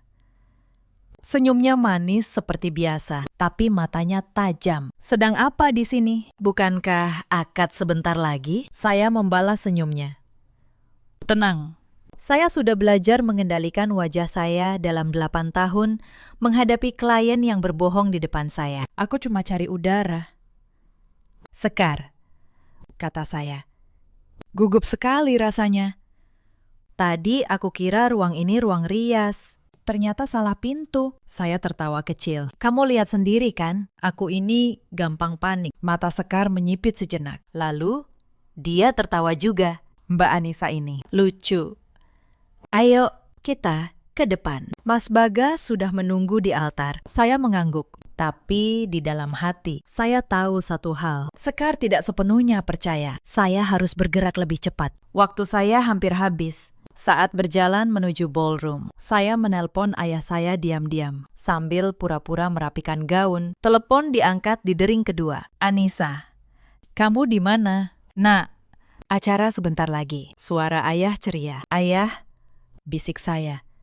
Suara saya bergetar, tapi saya menahannya. "Dengarkan baik-baik.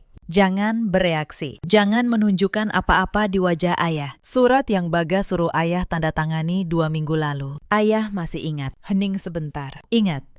Surat investasi itu." "Kenapa? Itu bukan surat investasi." "Ayah," kata saya. Itu surat yang memberi Bagas kuasa atas aset ayah. Dan hari ini, mereka berencana menjebak saya menandatangani surat kedua, supaya seluruh harta ayah jatuh ke tangan mereka. Saya mendengar mereka sendiri yang merencanakannya. Saya punya rekaman, saya bisa mendengar napas ayah tertahan di seberang. Anissa, ayah, percaya pada saya, kata saya cepat. Saya sudah hubungi Pak Tanaya. Dia sedang dalam perjalanan kemari membawa dokumen. Saya butuh ayah tetap tenang. Jangan beritahu siapapun. Jangan ubah ekspresi. Bersikaplah seperti ayah dari pengantin yang berbahagia. Bisa. Ayah. Beberapa detik berlalu. Lalu, suara ayah kembali. Kali ini berbeda. Bukan suara ayah yang haru di ruang rias tadi, tapi suara seorang pengusaha yang membangun segalanya dari nol, yang tahu kapan harus bertarung. Bisa. Nak, kata ayah dingin dan mantap. Lakukan apa yang harus kamu lakukan. Ayah percaya padamu sepenuhnya. Telepon ditutup. Dan saya tahu, saya tidak sendirian lagi. Saya tiba di pintu ballroom. Para tamu sudah duduk. Panggung dihiasi bunga dan kain sutra. Di altar, Bagas berdiri dengan setelan putih, tampan dan sempurna. Tersenyum ke arah pintu, menunggu pengantinnya berjalan masuk. Senyum yang dulu membuat hati saya hangat. Kini senyum itu membuat saya mual. Penghulu sudah siap. Buku nikah terbuka di atas meja. Dan di samping meja itu, saya melihatnya. Map kulit coklat. Mereka sudah memindahkannya ke sana, siap untuk disodorkan kepada saya begitu akad selesai. Tepat seperti rencana mereka. Saya menarik napas. Pak Tanaya belum tiba. Saya harus mengulur waktu. Saya melangkah pelan menuju ayah saya yang berdiri di sisi, lalu berbisik agar penghulu menunggu sebentar karena saya merasa pusing dan butuh minum. Para tamu berbisik simpati. Seorang pengantin yang gugup, pikir mereka. Bagas menghampiri saya dengan wajah penuh kekhawatiran palsu. Kamu tidak apa-apa? Sayang. Tanyanya lembut. Tangannya menyentuh pundak saya. Saya menatap matanya. Dan untuk sesaat, saya hampir tergoda untuk percaya lagi. Wajah itu begitu meyakinkan, begitu penuh cinta. Kalau saja saya tidak mendengar suaranya di balik pintu. Saya pasti akan menikahinya dengan bahagia hari ini. Saya pasti akan menandatangani surat itu sambil tersenyum. Dan keluarga saya akan hancur dalam diam. Aku tidak apa-apa, Bagas, kata saya pelan. Hanya, ini momen besar. Beri aku waktu sebentar. Tentu, katanya. Apapun untukmu, apapun untukku. Kata-kata itu menggema di kepala saya seperti ejekan. Saya menelan kepahitan itu dan tersenyum lagi. Di saat itu, ponsel saya bergetar pelan. Sebuah pesan dari Pak Tanaya. Saya di lobi bersama 2 saksi dan notaris rekan. Dokumen lengkap. Aku tunggu aba-aba darimu. Saya membaca pesan itu sambil pura-pura mengelap keringat. Lalu, saya melihat sesuatu yang membuat darah saya berdesir. Di sudut ballroom, Sekar sedang berbisik di telinga Bu Wulandari sambil menatap ke arah saya. Wajah Bu Wulandari berubah. Sekar curiga, dan dia sedang menularkan kecurigaannya. Waktu saya benar-benar habis. Saya harus bertindak sekarang.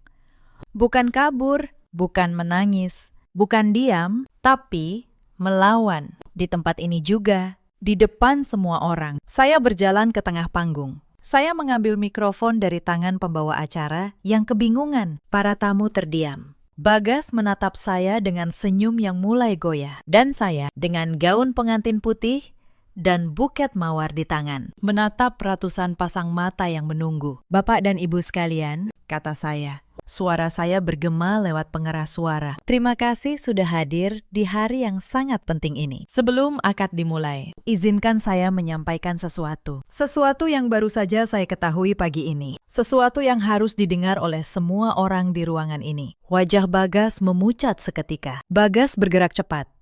Dia melangkah ke arah saya, mencoba meraih mikrofon. Anissa, kamu kenapa? Katanya. Suaranya rendah, tapi panik. Jangan begini di depan tamu. Kita bicara di belakang saja, ya. Saya melangkah mundur, menjauhkan mikrofon dari jangkauannya. Tidak.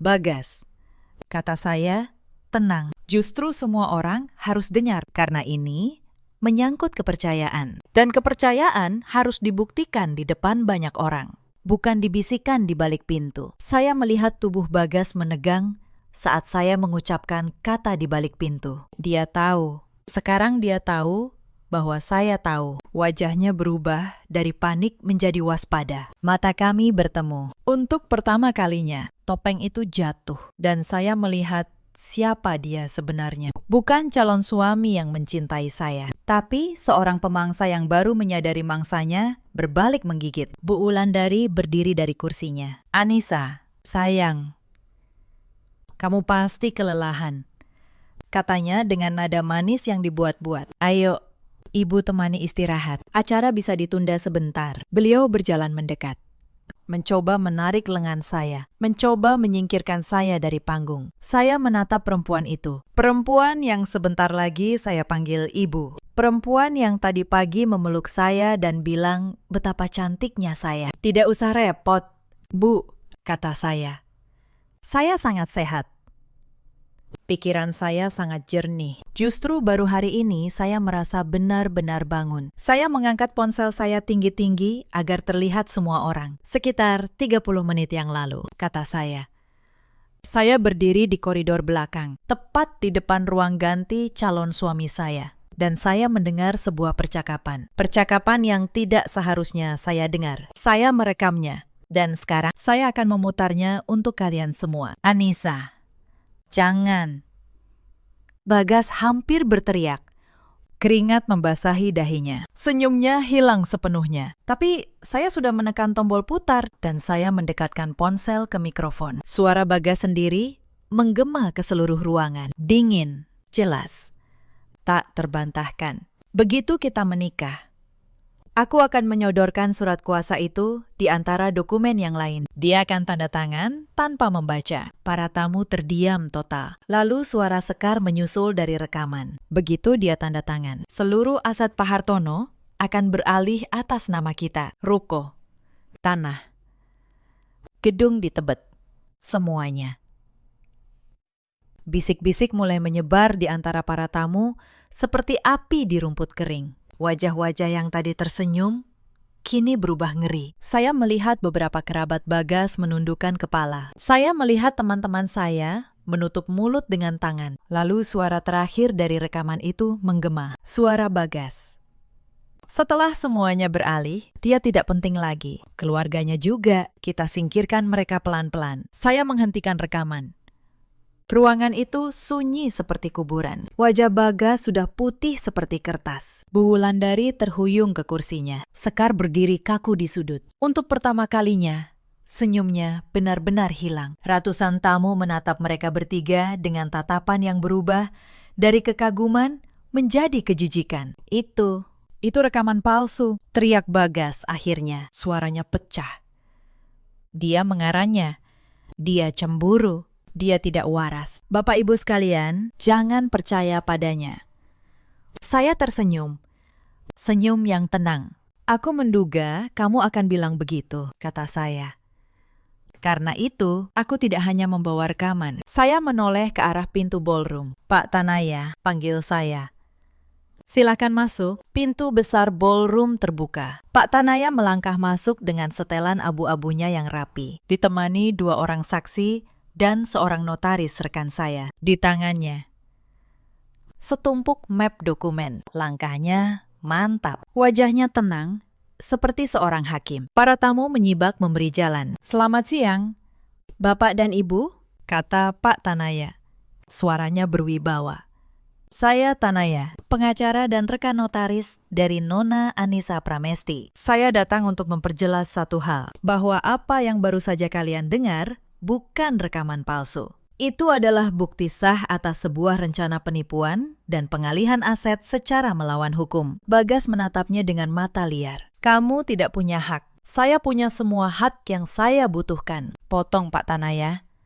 "Tenang." Dia membuka map pertama. "Mari kita bicara dengan dokumen." 2 minggu lalu, Saudara Bagas Wicaksono meminta Pak Hartono menandatangani sebuah surat yang dia sebut perjanjian investasi. Surat itu, pada kenyataannya, adalah pemberian kuasa pengelolaan aset. Saya punya salinannya di sini. Di foto pagi ini, dari ruang ganti saudara sendiri. Saya melihat Bagas tersentak. Dia menoleh ke arah map kulit coklat di samping meja penghulu, lalu kembali menatap saya. Wajahnya penuh kengerian saat menyadari bahwa saya sudah masuk ke ruangannya, bahwa saya sudah melihat segalanya. Dan hari ini, lanjut Pak Tanaya, membuka map kedua. Saudara berencana menyodorkan surat kuasa kedua kepada Nona Anissa, disamarkan sebagai dokumen acara, agar seluruh aset Pak Hartono beralih sempurna ke tangan saudara. 2 tanda tangan, 2 orang. 1 jebakan. Bukankah begitu, kata saudara sendiri di rekaman tadi? Bagas tidak menjawab. Dia tidak bisa menjawab, tapi ada satu hal yang tidak saudara perhitungkan, kata Pak Tanaya. Dia menoleh ke arah saya, dan untuk pertama kalinya, dia tersenyum. Saudara lupa bahwa Nona Anissa bukan pengantin biasa. Dia seorang notaris, dan dia sudah menyiapkan langkahnya. Saya maju selangkah. Saya mengambil alih dari Pak Tanaya, karena ini adalah momen saya. Bagas, kata saya. Suara saya jernih dan tegas. 6 bulan lalu, jauh sebelum kamu menyodorkan surat apapun pada ayah saya, ayah memberi saya kuasa penuh dan sah untuk mengelola seluruh asetnya. Surat kuasa itu dibuat di hadapan notaris, didaftarkan secara resmi, dengan tanggal dan stempel yang tidak bisa dibantah. Saya membuka map yang diberikan Pak Tanaya. 30 menit yang lalu, setelah mendengar rencana kalian, saya menghubungi Pak Tanaya. Dan dalam waktu kurang dari setengah jam, kami sudah membuat akta pemblokiran resmi atas semua aset ayah saya. Semua ruko, semua tanah, gedung di Tebet.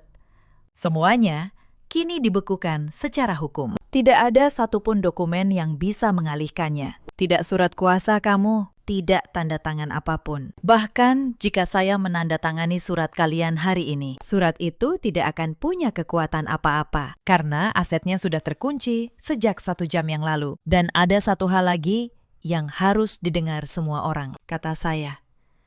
Sebelum Pak Tanaya melanjutkan, saya menatap para tamu. Pagi ini, di ruang ganti calon suami saya juga menemukan catatan keuangan. Bagas sudah mengambil pinjaman dalam jumlah besar dengan menjadikan aset ayah saya sebagai jaminan. Aset yang belum pernah jadi miliknya. Artinya, seandainya hari ini saya menikahinya dan menandatangani surat itu, ayah saya bukan hanya kehilangan hartanya, ayah saya akan menanggung utang miliaran yang tidak pernah dia ambil. Inilah wajah asli dari pria yang kalian puji sebagai menantu idaman. Para tamu terkesiap. Bisik-bisik berubah menjadi suara marah. Bagas tampak seperti orang yang dijatuhi vonis. Setiap kalimat, saya menutup satu persatu pintu pelariannya. Kamu, bisik Bagas. Kamu tahu sejak tadi? Kamu pura-pura tidak tahu. Aku belajar dari kamu, Bagas, kata saya. Selama setahun, kamu pura-pura mencintai aku hari ini. Aku hanya pura-pura tidak tahu selama 30 menit. Aku rasa aku belajar cukup cepat. Bu Wulandari tiba-tiba berdiri, air mata di wajahnya. Mencoba bermain peran terakhir. Anissa, nak, ini semua salah paham. Bagas mencintaimu. Ibu mencintaimu. Kita bisa selesaikan ini secara keluarga. Tidak perlu. Secara keluarga, kata saya pelan. Dan untuk pertama kalinya hari itu, suara saya bergetar oleh kemarahan, bukan ketakutan. Bu, di rekaman tadi, ibu bertanya bagaimana dengan saya, dan anak ibu menjawab bahwa saya tidak penting lagi setelah aset diambil, bahwa keluarga saya akan disingkirkan pelan-pelan. Itu yang ibu sebut keluarga. Saya hampir memanggil ibu dengan sebutan ibu. Untunglah, saya masih punya satu yang sebenarnya di rumah, dalam foto, yang tidak pernah berbohong pada saya. Bu Wulandari terduduk kembali. Tidak ada lagi kata yang bisa dia ucapkan. Saat itulah ayah saya berjalan ke depan, Pak Hartono, dengan setelan jasnya, melangkah ke panggung dengan punggung tegak. Beliau berhenti di samping saya. Beliau menatap Bagas dengan tatapan yang membuat seluruh ruangan dingin. Saya membangun semuanya dari nol, kata ayah. Suaranya rendah dan berat. 30 tahun, mulai dari satu kios kecil. Saya melewati krisis. Saya kehilangan istri. Saya membesarkan anak sendirian. Dan kamu, beliau menunjuk Bagas. Kamu pikir bisa mengambil semuanya hanya dengan senyum manis dan setumpuk surat palsu. Kamu meremehkan keluarga ini. Nak, kesalahan terbesar dalam hidupmu. Bagas mundur selangkah. Para tamu mulai berdiri. Beberapa kerabatnya sendiri menjauh darinya. Malu untuk dikaitkan. Pesta yang tadi penuh tawa, kini berubah menjadi pengadilan. Pak Tanaya mengeluarkan ponselnya. Saya sudah menghubungi pihak berwajib, katanya. Mereka dalam perjalanan. Penipuan, percobaan penggelapan aset, dan pemalsuan dokumen adalah pidana serius. Saudara Bagas, Ibu Wulandari, dan Saudari Sekar, saya sarankan kalian tidak meninggalkan tempat ini. Akan jauh lebih buruk bagi kalian kalau mencoba kabur. Wajah Sekar, yang sejak tadi diam membeku di sudut, akhirnya runtuh. Dia yang menyusun semua dokumen, dia yang merancang jebakan itu, dan dia tahu dirinya lah yang paling sulit lolos. Mas, katanya pada Bagas, suaranya gemetar. Mas, kita harus pergi. Sekarang, tapi tidak ada tempat untuk pergi. Pintu ballroom dijaga oleh para saksi, dan dari kejauhan terdengar sirene yang mendekat. Beberapa menit kemudian, 2 mobil polisi tiba di depan gedung. Para tamu yang masih tersisa menyaksikan dengan napas tertahan. Bagas mencoba berdebat, mencoba menjelaskan, mencoba memutar cerita seperti yang biasa dia lakukan. Tapi kata-kata yang dulu begitu memikat, kini tidak berarti apa-apa. Bukti sudah berbicara lebih keras dari lidahnya. Seorang petugas yang memperkenalkan diri sebagai Komisaris Adi mendekati saya. Nona Anissa, kami sudah menerima laporan awal dari pengacara Anda. Rekaman dan dokumen ini sangat membantu. Kami akan membawa ketiganya untuk pemeriksaan. Anda dan ayah Anda perlu memberikan keterangan. Saya mengangguk. Tentu, Pakistan. Semua dokumen ada pada kami. Salinannya lengkap. Komisaris Adi menatap saya sejenak. Lalu, di tengah situasi yang menegangkan itu, dia berkata pelan, jarang sekali saya melihat korban yang begitu siap. Biasanya, korban penipuan datang setelah semuanya hilang. Anda mencegahnya sebelum terjadi. Anda perempuan yang luar biasa. Saya tidak merasa luar biasa. Saya merasa hancur. Tapi saya tersenyum tipis dan berkata, saya hanya kebetulan terbiasa membaca surat. Pakistan. Bagas digiring keluar dengan tangan terborgol. Sebelum melewati pintu, dia berhenti dan menoleh ke arah saya. Untuk sesaat, saya berpikir dia akan meminta maaf. Tapi tidak, matanya penuh kebencian. Kamu menghancurkan semuanya, desisnya. Saya menatapnya dengan tenang. Tidak. Bagas, kata saya. Kamu yang menghancurkan semuanya. Saya hanya menolak untuk ikut hancur bersamamu. Lalu, dia dibawa pergi. Bu Wulandari menangis sepanjang jalan menuju mobil polisi. Sekar membisu, wajahnya kosong. Akhirnya menyadari bahwa rencana yang dia bangun dengan begitu cermat telah runtuh oleh satu kebiasaan kecil yang dia anggap remeh. Kebiasaan seorang notaris yang selalu membaca 2 kali. Ruangan itu perlahan kosong. Para tamu pulang dengan bisik-bisik dan tatapan iba. Dekorasi mewah yang dipasang untuk pernikahan kini terlihat seperti hiasan di panggung sandiwara yang telah usai. Bunga-bunga mawar putih masih harum, tapi maknanya sudah berubah selamanya bagi saya. Saya duduk di salah satu kursi kosong, masih mengenakan gaun pengantin saya. Ayah duduk di samping saya. Beliau tidak berkata apa-apa. Beliau hanya menggenggam tangan saya erat, seperti yang beliau lakukan tadi pagi di ruang rias. Bedanya, tadi pagi genggaman itu adalah genggaman haru. Kini, genggaman itu adalah genggaman seorang ayah yang hampir kehilangan segalanya, tapi diselamatkan oleh anaknya sendiri. Maafkan ayah, nak, kata beliau akhirnya. Suaranya serak. Ayah yang menandatangani surat itu. Ayah yang membuka pintu untuk mereka. Kalau bukan karenamu. Jangan, ayah. Potong saya lembut. Ayah tidak salah. Mereka penipu yang ahli. Mereka menipu saya juga selama setahun penuh. Yang penting, kita berhasil. Kita selamat. Itu yang penting. Ayah memeluk saya. Dan untuk pertama kalinya sejak mendengar suara di balik pintu itu, saya membiarkan diri saya menangis. Bukan tangisan ketakutan, bukan tangisan pengantin yang dikhianati, tapi tangisan lega seorang anak perempuan yang berhasil melindungi satu-satunya keluarga yang dia punya. Hari yang seharusnya menjadi hari pernikahan saya berakhir di ruang interogasi kantor polisi. Masih dengan gaun putih di tubuh saya, tapi saya tidak menyesalinya. Sama sekali tidak. Proses hukum berjalan selama berbulan-bulan. Rekaman suara, foto, dokumen, surat kuasa palsu, dan akta pemblokiran yang saya buat hari itu menjadi bukti yang tak terbantahkan. Pengacara Bagas mencoba berbagai cara, tapi kebenaran terlalu jelas untuk diputarbalikan. Di persidangan, satu persatu kebohongan mereka terbongkar. Ternyata, ini bukan kali pertama Bagas melakukannya. Ada 2 perempuan lain sebelum saya, di kota berbeda, yang kehilangan harta keluarga karena percaya pada senyumnya. Bedanya, mereka baru sadar setelah semuanya hilang. Saya menjadi satu-satunya yang berhasil menghentikannya sebelum kerugian terjadi. Dan kesaksian saya membantu kedua perempuan itu mendapatkan kembali sebagian hak mereka. Bagas dijatuhi hukuman penjara atas penipuan berlapis dan pemalsuan dokumen. Sekar, sebagai otak penyusun dokumen, juga dihukum.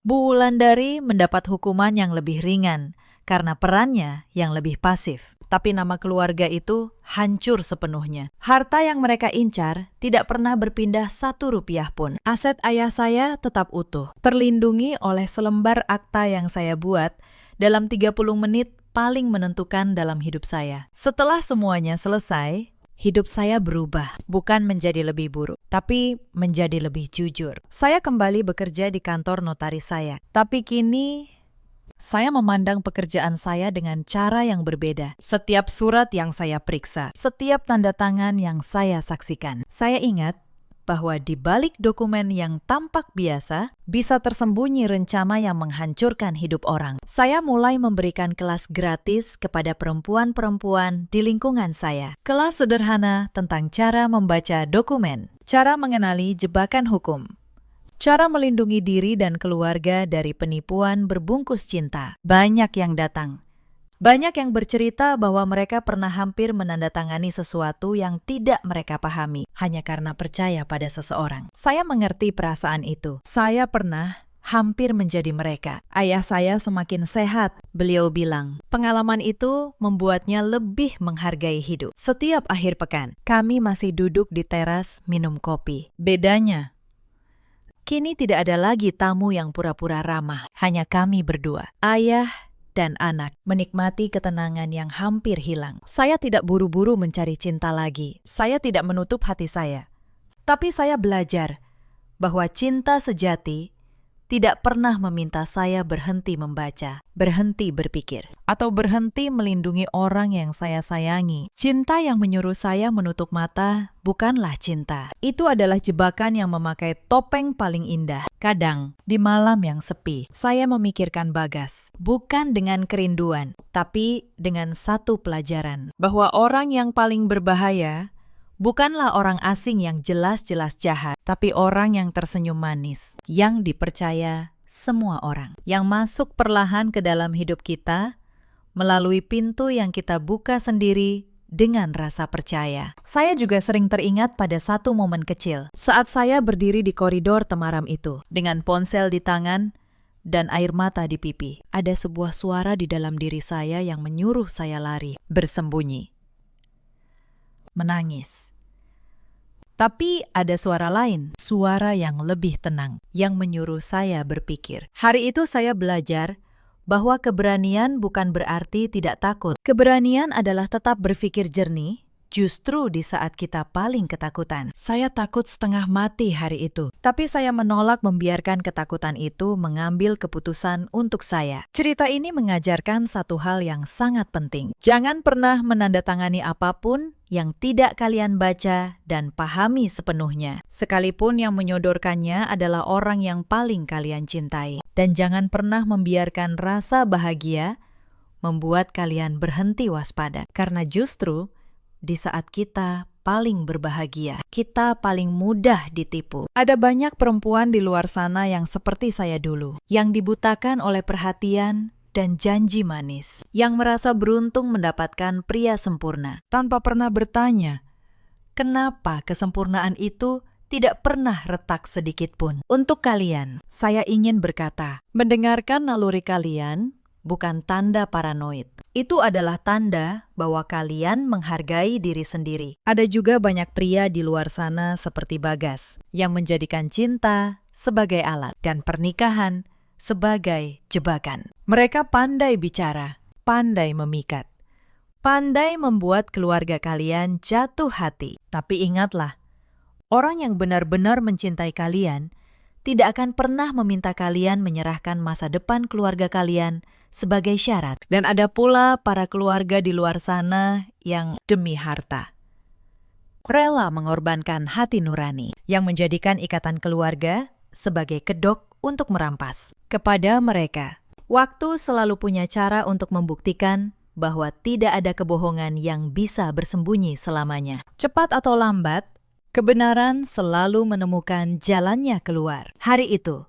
saya kehilangan sebuah pernikahan. Tapi saya menemukan sesuatu yang jauh lebih berharga. Saya menemukan bahwa kekuatan terbesar seorang perempuan bukan terletak pada seberapa banyak yang dia maafkan, tapi pada keberaniannya untuk berdiri dan melindungi apa yang dia cintai, bahkan saat dunia menyuruhnya diam dan tersenyum. Saya bukan lagi perempuan naif yang mudah percaya pada janji manis. Saya telah menjadi perempuan yang tahu nilai dirinya, yang tahu kapan harus mencintai dan kapan harus melawan. Dalam hidup, kita selalu punya pilihan. Kita bisa memilih menutup mata demi sebuah kebahagiaan yang semu, atau membuka mata dan menghadapi kebenaran sepahit apapun itu.